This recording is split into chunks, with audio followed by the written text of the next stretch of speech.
Oi pessoal, dando continuidade ao nosso vídeo, falar um pouquinho para vocês sobre o governo de Napoleão.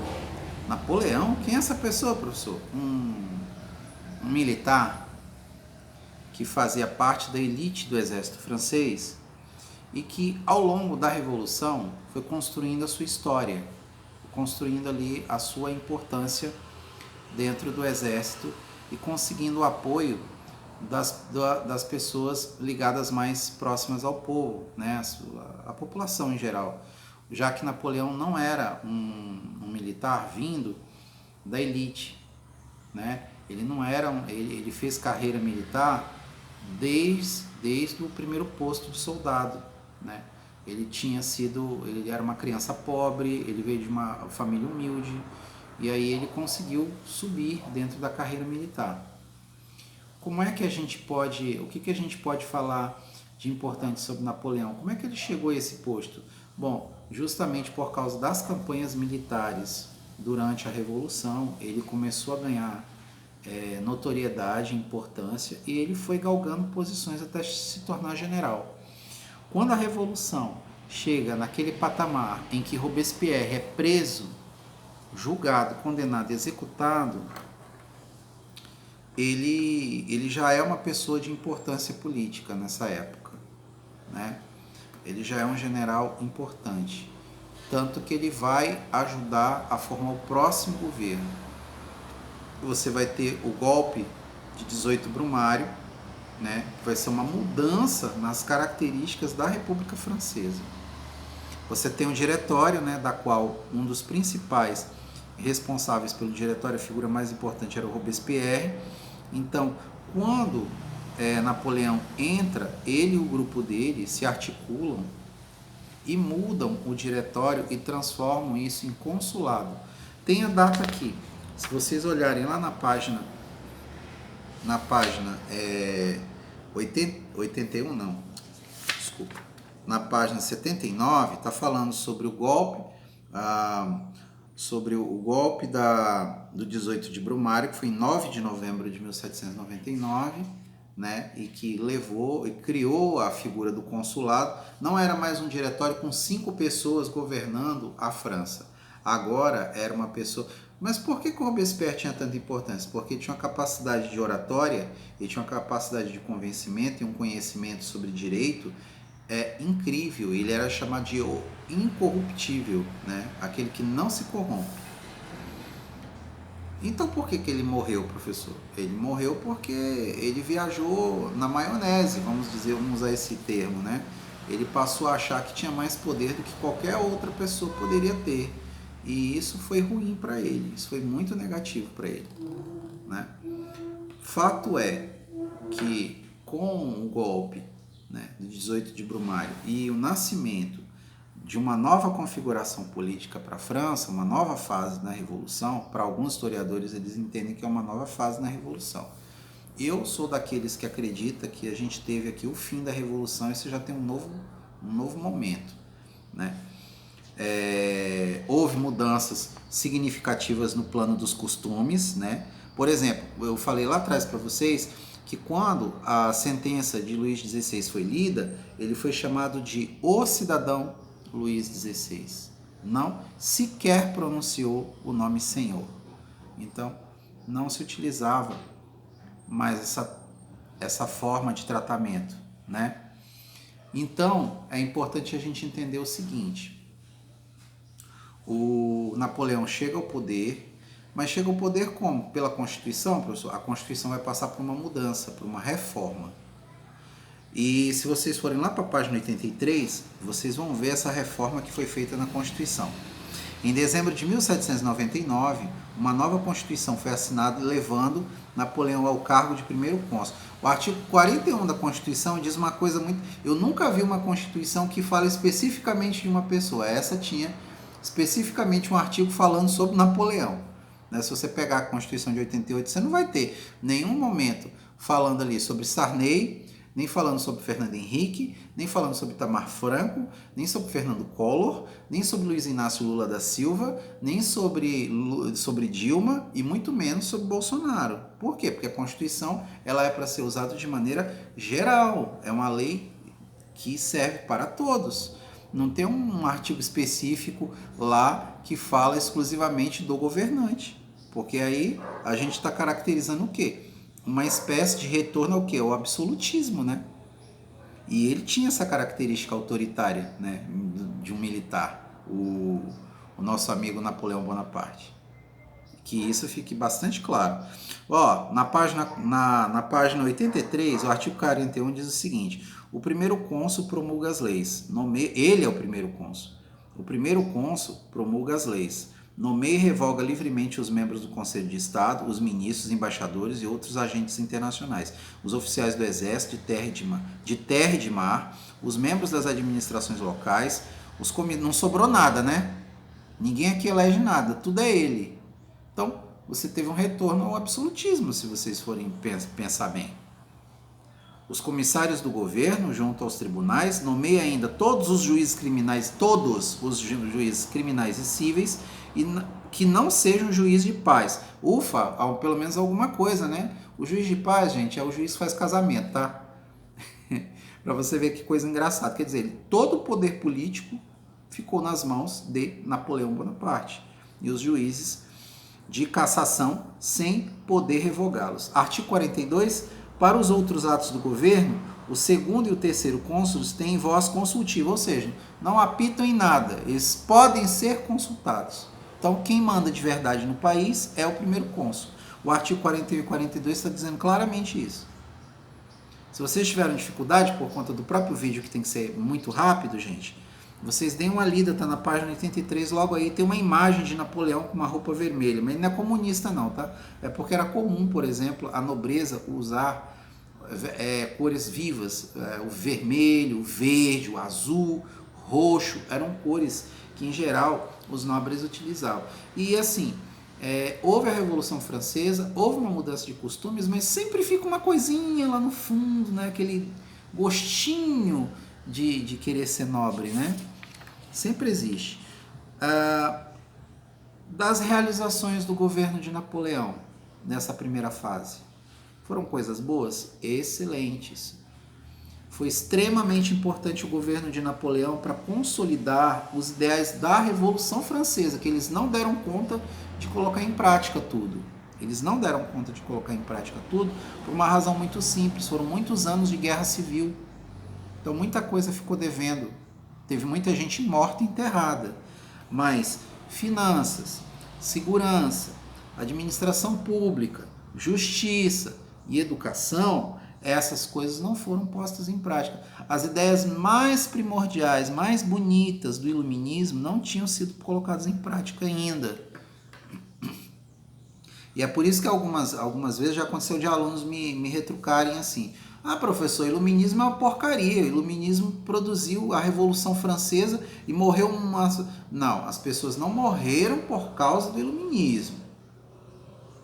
O iluminismo foi foi um meio, um conjunto de pensamentos que poderia e pode, e acredito que pode, colocar o mundo numa situação de melhor, de tornar o homem um cidadão melhor, de tornar o homem algo melhor e útil para o mundo, para as pessoas principalmente. E eu não gosto muito daquele papo raso de que o que você pode fazer pelo seu país. Não, eu acho que é o país que deve fazer por você, porque você já faz pelo país, porque você trabalha e paga impostos. O que mais que o Estado quer de você? A sua última gota de sangue? Eu não gosto disso, porque me soa autoritário e governos assim nós já tivemos. Não precisamos desse tipo de pensamento. Não gosto disso. Parece que o país nunca está satisfeito. Não basta você pagar imposto, não basta você sacrificar todos os dias. Você tem que dar a sua última gota de sangue para quem? É aí que eu pergunto. Para o país? Será que é para o país mesmo? Então, o iluminismo ele, como pensamento filosófico, ele dá a possibilidade das pessoas questionarem o que autoridades falam. E o que eu acabei de dizer aqui sobre você dar mais de si para o Estado é a fala de um político americano. Isso me incomoda muito, porque é a fala que é a mesma fala do Hitler, é a mesma fala do Mussolini, é a mesma fala do Stalin, tá? Para não ficar aqui só à direita, vamos falar da esquerda também. É a mesma fala do Pol Pot, é a mesma fala do Kim Jong-un, era a mesma fala do Fidel. Se você trabalha, se você paga impostos, você já contribui para o seu país. Você não precisa dar a sua última gota de sangue, se sacrificar no altar da pátria, em nome da pátria. Não tem necessidade disso. Eu recomendo para vocês um filme... Não posso recomendar para vocês porque vocês não têm idade, tá bom? Esquece a história do filme. Mas vamos lá. Finanças, segurança, administração pública, justiça e educação. Olha o que ele fala sobre educação, falando aqui na página 83. A educação pública foi reorganizada com a criação de escolas secundárias e de liceus. Escola secundária, o que a gente chama de ensino médio. O ensino médio, gente. O ensino médio foi criado pelo governo de Napoleão Bonaparte. Olha que coisa fantástica. Não é um governo que apenas te ensina a ler e escrever, é um governo que te ensina a trabalhar, porque é para isso que o ensino grau serve, que o ensino médio serve. Te dá as condições para que você seja um trabalhador e produza. Viva do seu próprio trabalho, né? Porque, querendo ou não, os liceus e as escolas secundárias, lá no seu princípio, tinham essa característica de te ensinar. O papel que hoje tem uma universidade, um Instituto Federal de Educação, era o papel que tinha a escola secundária quando Napoleão criou a escola, né? Você teve aqui no campo das finanças, você vai ter a criação do Banco da França, um órgão de Estado responsável pela emissão da moeda e principalmente pelo controle das contas públicas e dos gastos públicos. Isso é muito importante, gente. Isso foi revolucionário para a época. Como o Napoleão era um general francês, tinha sido uma pessoa pobre, cresceu na miséria, ele tinha essa visão de Estado. Mas ele vai continuar com essa visão? Aí é que está o pulo do gato. Não. Sentou na cadeira do poder, com o tempo, a visão dele sobre poder vai mudando. Sobre quem ajudar vai mudando. Você pode ver que no começo aqui ele tem uma visão mais social, ele está mais preocupado com os mais pobres. Todas as estruturas que ele constrói são estruturas, de algum modo, para favorecer os mais pobres. Os mais humildes, né? Os que menos têm. Porque quem tinha dinheiro, por exemplo, tinha alguma riqueza, não ia ficar esperando o governo fazer uma escola secundária. Mandava o filho dele para estudar na Inglaterra, por exemplo. Ou em algum país, alguma república ali, descentralizada da antiga da Alemanha, antes da Alemanha ser a Alemanha, né? Antes dela se unificar. Mandava o filho para Leipzig, mandava o filho para a Suíça, né? Para grandes universidades que tinham na época. Você mandava para esses lugares. A relação da política com a igreja. Lembrem-se que padres foram presos, lembra na época antes, no início da Revolução Francesa, lá no período da monarquia constitucional? Então, pois é, a igreja foi banida do Estado. Era proibido falar esse nome. Por quê? Porque a igreja na época, principalmente a igreja da França, era sinônimo de corrupção e de participação política de maneira perversa e depravada. Então é assim que eles viam a igreja. Então eles trataram de banir a igreja da política, acabar com a religião. As pessoas, claro, tinham seus crucifixos, rezavam escondidas em casa, não tinha igreja. E com o tempo, o Napoleão percebe que as pessoas têm uma necessidade da religião. E ele percebe também que ele pode tirar proveito disso, que ele pode tirar proveito. Então, de maneira populista, para agradar o povo, que não tinha abandonado sua religião, sua fé, ele permite que a igreja volte, tenha a sua obrigação religiosa, não é política, né? Ele não admite de jeito nenhum. E ele passou a pagar salário para a igreja não era dona de nada. Então ele tinha a igreja nas suas mãos, estava na mão dele, na palma da mão dele a igreja. Bom, tinha um bispo que não tinha poder, não tinha riqueza, não tinha nada, receber um salário e poder de alguma maneira exercer o seu ofício já era alguma coisa, né? Já era alguma coisa. Não era de um todo ruim. Então foi isso que eles fizeram. Então o Napoleão fez isso não porque ele ficou com pena da igreja, ele fez isso para ele ter poder e prestígio político junto às pessoas, né? E ter controle da igreja. E você tendo controle, se você tiver uma religião e um meio de comunicação, tá aí, é só ver a política hoje. Se você tiver uma religião ou um grupo de religiosos que estão aqui na palma da sua mão, comendo na sua mão, você passa a ter o poder de controlar o povo. Ou pelo menos uma boa parte dele, não digo todo, né? Outro avanço significativo foi o Código Civil, foi um conjunto de leis escritas que definiam direitos e deveres. Todos os outros códigos nascem dele. Tem a Constituição, tem o Código Civil, aí vem o Código de Defesa do Consumidor, são leis, aí vem as leis específicas, né? No caso do Brasil você tem Código Civil, Código Penal, você tem o Código de Defesa do Consumidor, né? E as leis que de alguma maneira regulam a sociedade, né? Tem o ECA, o Estatuto da Criança e do Adolescente, por aí vai. Estatuto do Idoso, Estatuto da Pessoa com Deficiência, né? São leis que dão direitos a essas pessoas para que o Estado não passe por cima delas nem ninguém, né? Então é importante, são leis importantes sim. Então o Código Civil Napoleônico, ele é a base do Código Civil brasileiro, se vocês não sabem. Foi um jurista importante do Brasil, não lembro agora se ele é brasileiro ou se ele... Eu sei que ele é da América do Sul. Ele construiu 2 códigos civis. Um desses códigos civis foi o primeiro Código Civil do Brasil, que foi promulgado e sancionado pelo presidente Venceslau Braz, em 1916, se eu não estou enganado, né? E o outro Código Civil que ele construiu se tornou o Código Civil da Argentina. É um Código Civil baseado no Código Civil do Napoleão. E o Código Civil Napoleônico é baseado nas leis, digamos, na filosofia iluminista. O Código Civil Napoleônico é uma lei importante para o país na época, foi construído com base nos princípios do iluminismo. Por isso que eu digo para vocês, as nossas leis elas são baseadas no iluminismo, né?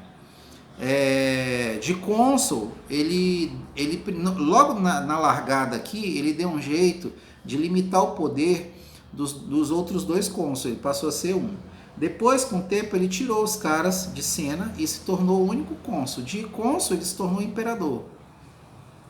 Como é que ele consegue ser imperador, professor? Manipulando o parlamento. Como, professor? Oferecendo alguma vantagem para eles. É o que a gente chama de toma lá da cá, né? Na política. Isso acontece. Ele manipulou para ele poder se dar bem. E só que houve várias situações em que o Napoleão digamos assim, perdeu a mão. Passou do ponto da bola, como os meninos costumam dizer, né? Passou do ponto da bola.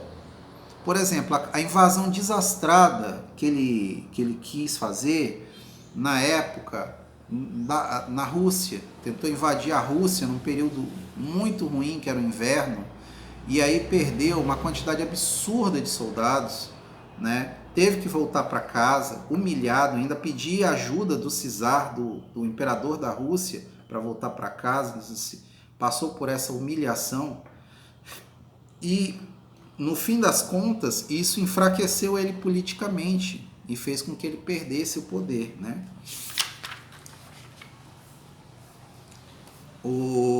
Quando ele estava surfando, digamos assim, na crista da onda, quando ele estava no auge do poder dele, ele criou um negócio chamado bloqueio continental. Esse bloqueio continental vai dar na famosa invasão que ele fez à Rússia.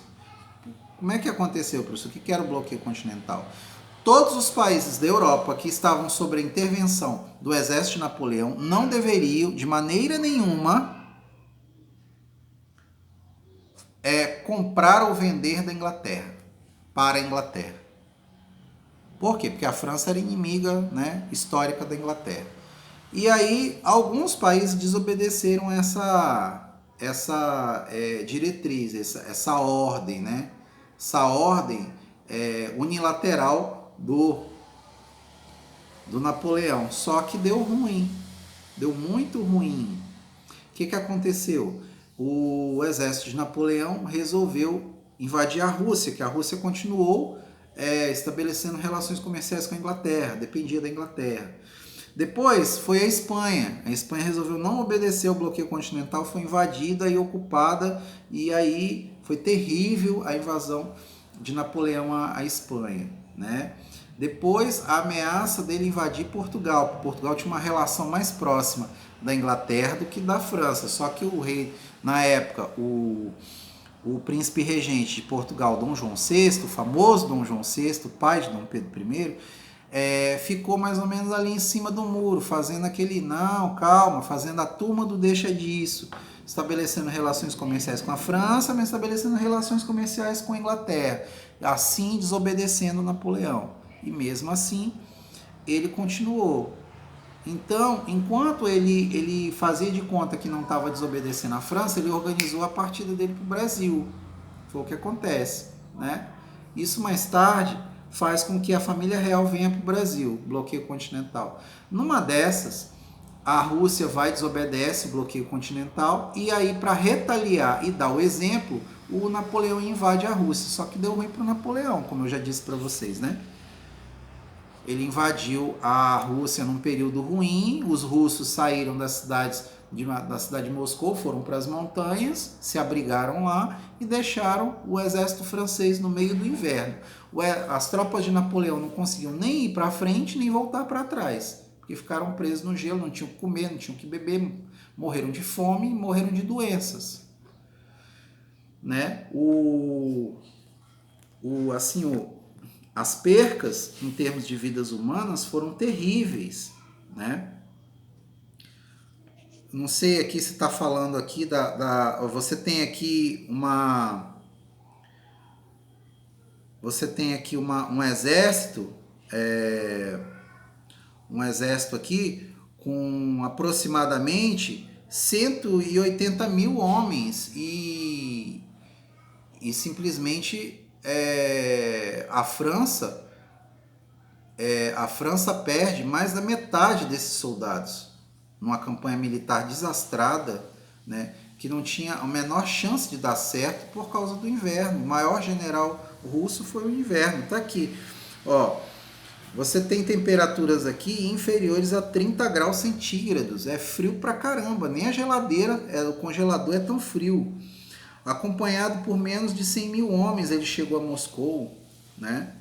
Então, você tinha aí um exército, eu tinha falado 200 mil, 600 mil soldados.